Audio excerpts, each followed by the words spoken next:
Hey everybody, Sam Kavaris in the Nimnik Chevrolet Sports Update.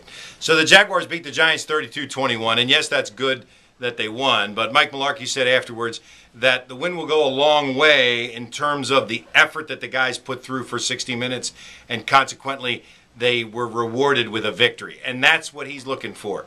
Effort, and then the reward comes afterwards. You know, this is something that's new to the Jaguars, honestly. The last 9 years, Jack Del Rio did not operate that way. Mularkey is trying to get his players and put them in the most positive situation where they're going to have success. He told us the very first day he came to town, I want my players to know, and all of our players should know, that the coaching staff is going to do everything they can to make them successful. We want them to succeed. Well, when the players get that success, they get rewarded for the kind of effort that they put forward.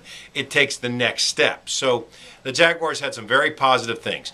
Blaine Gabbert really looked like a professional quarterback in some situations. Their wide receivers had good nights. Mike Thomas, Brian Rubisky really had a good night. The very first third down conversion was a little 3-yard out that Gabbert zipped in there and Robinson caught. Last year, Gabbert would have been afraid to throw that ball, and if he had thrown it the way it should have been thrown, it probably would have been dropped.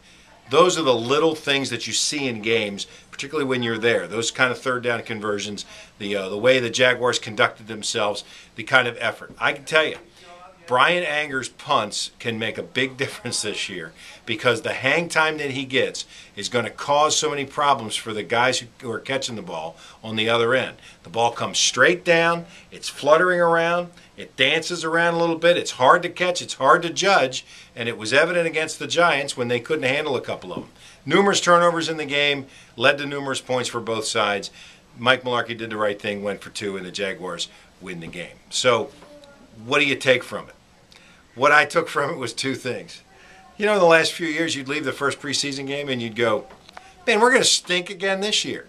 You left this one saying, hey, we might not be too bad.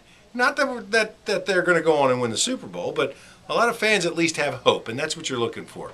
If you've got a team that can produce some things on offense and you've got a championship caliber defense what the Jaguars have, you have hope in virtually every game.